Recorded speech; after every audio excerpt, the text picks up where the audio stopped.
So right here,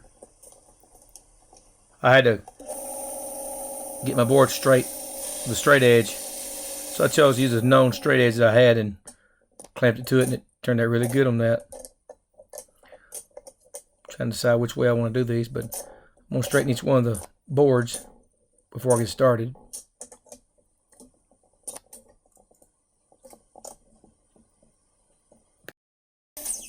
Right here I'm just squaring up the ends because later I'm going to put it into a mold. And right here I had the most trouble to try to decide which way I want to orient the boards to give it the best look.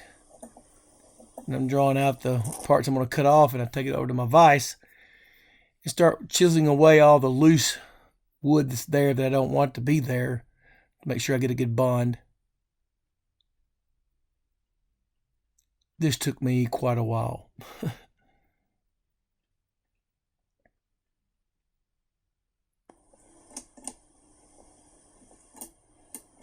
I'm just orienting everything to see which is the best matchup.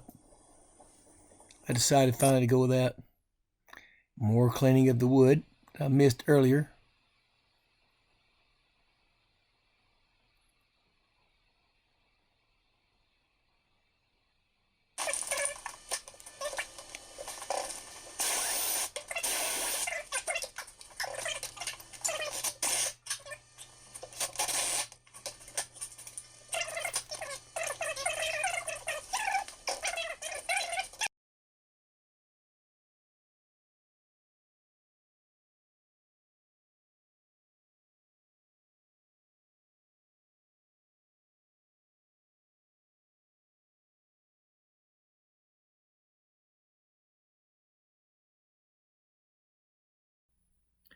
I had an old piece of um, cubicle workstation, I guess it is, desktop, which is really flat. I had to use these or put these on it, which really worked out really good for me to have that to create this template or a mold, if you will.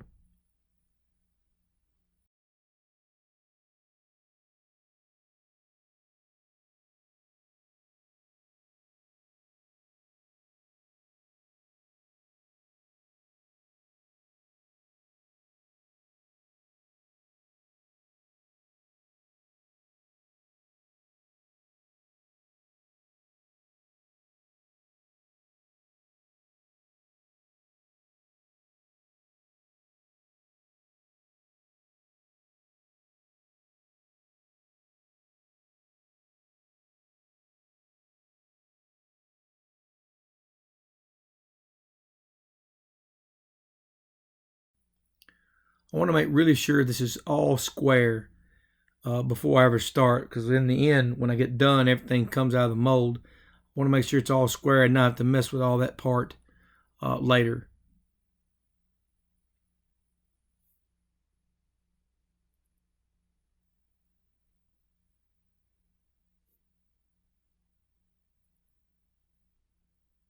Here I'm putting down some Tyvek tape. I could use tuck tape or whatever you want to use, but this is to keep the epoxy from sticking to the base or any that might bleed through, keeping that from sticking to that surface there. This works really well.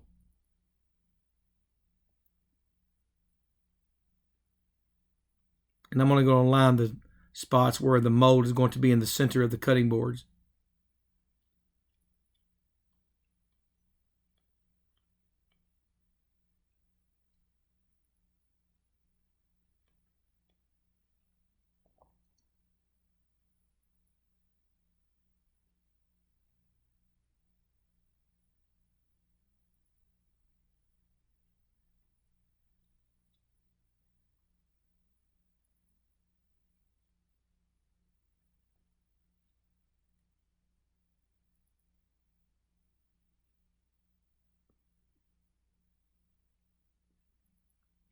And I'm going to make sure I put some of this tape on the end pieces. It's going to dam up, I guess, the end of these cutting boards so the epoxy won't run past that end on the cutting boards on each one of them.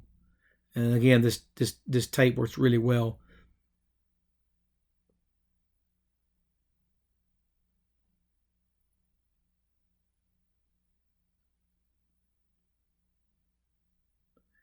And here I'm going to apply some general caulk.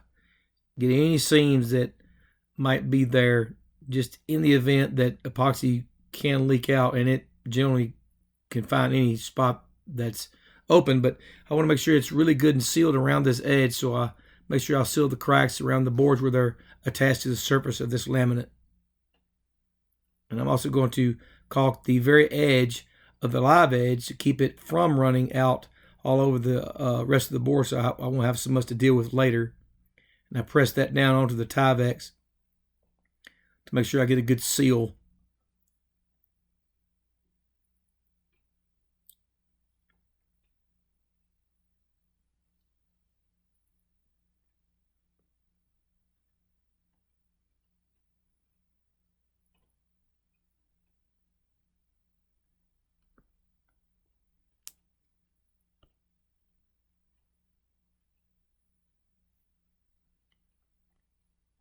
I'm just double checking to make sure I have everything still square.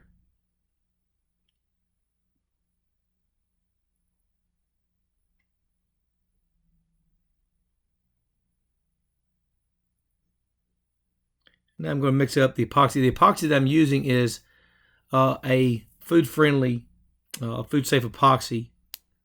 It's a 1-to-1 ratio.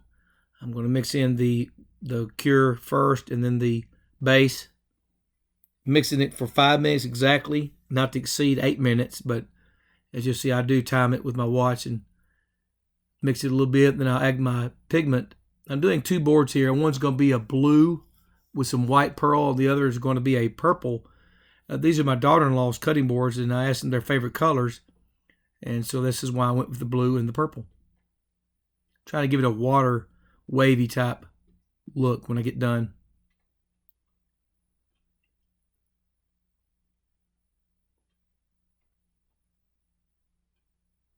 It's so satisfying to pour this stuff in. Here I'm adding the purple tint. I didn't measure it. I just guessed what I thought was going to look good. I'm adding some of the white pearl here. The white pearl really gives it a luminescent type look. I really like this color.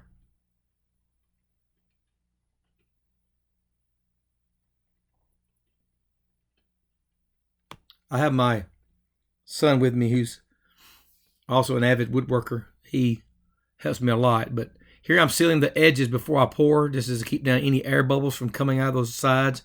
If you don't do this step, when you pour it, air bubbles will tend to come out from the edges.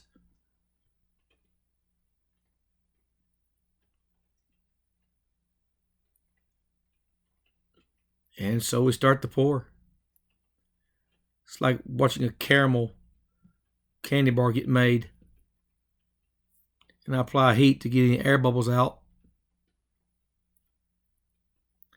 You don't want to apply too much heat here. Applying too much heat will cause it to go into a heat cycle, causing it to crack. And then here you see me playing with some designs and so forth. Just keeping an eye on these bubbles that come up every so often. Once you get to a certain point, these bubbles are not going to give you any more problems if you've done everything correctly. I happen to get lucky on this one, and things kind of turned out okay. This is the first pour, which is about a little over 1/4 of an inch. I don't want to pour it all at once. And this is the second board that I'm making. Oh yeah, that looks so cool.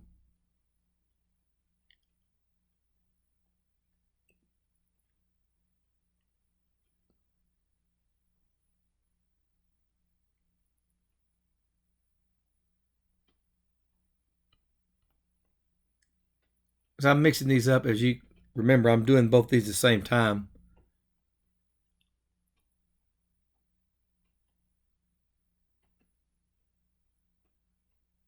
Here you can see where I forgot to seal my edges during the first pour, so I thought, well, I better go ahead and seal what I can. So turns out it was okay, but you want to seal those edges.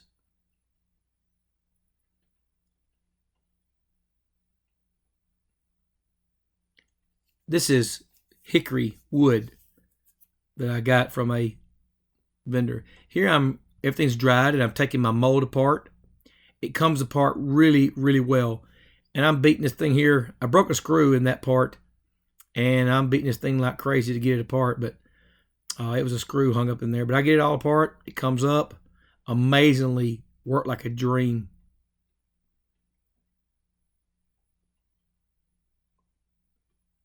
Now ready to go plane. This part give me a fit. My planer is just about shot. But anyway, I'm just going to plane it down until I get it flat. The bottom's already flat. I planed those earlier. And I can tell you, planer knives do not like epoxy. I actually wound up having to change my belt on this machine. It made a mess. This epoxy did. I do plan to get some dust collection in my shop. I just don't have it right now, so that's just the way it is. But it planed down really good.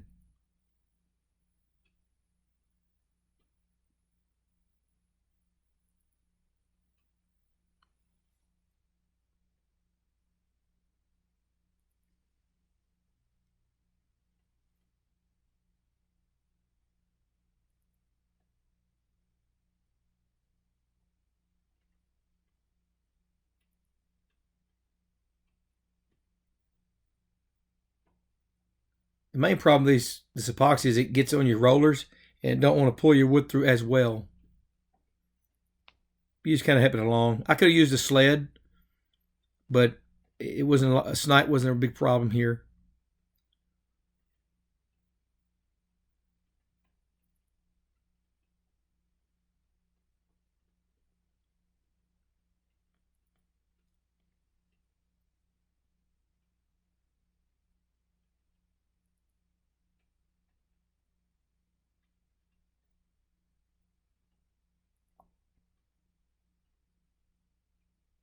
Now I'm fixing to plane the second board that I've done.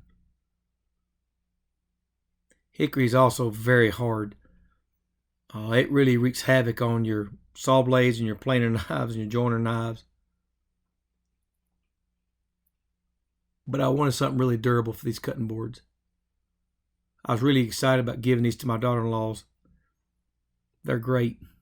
And I'm sanding it down to, I started at 120 and go up to 240. I go to 320, then I go up to 1,000. And then I finally hit it with a 2,000. Getting my son to check, make sure he feels as smooth as I do. This is the payoff right here. This is the fun when all projects really, you get the reward off anything. Is that you get that moment, that wow factor, and you'll see in a little bit when I put the finish on it that you get that. But I'm making sure I have it sanded down really, really well.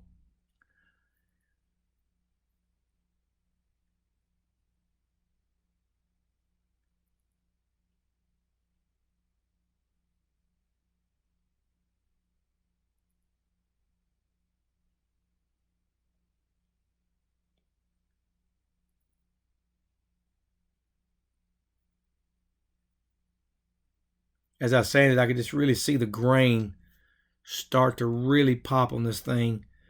And the epoxy as well. And I thought, man, this is going to look sweet. And you can see the color of the wood's different. It's dark. It's light.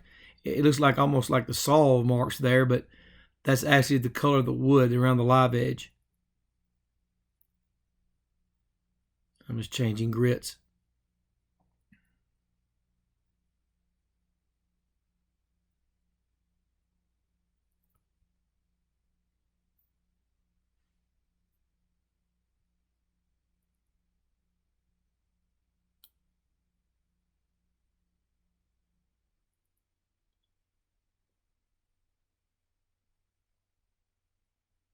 And here I'm fixing to apply the finish.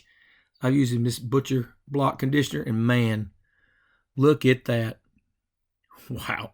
It was just so cool. It was just so much fun to do these right here. They turned out so much better than I even thought they would. I plan to go back later to put a juice groove in these things and some feet as well. But I want to get these to them for Christmas, and this is why I was not able to get everything on it. This is like 10 o'clock at night. The day before I was able to give these to my daughter-in-laws. But look at this. I mean, this is just amazingly smooth. It turned out so good.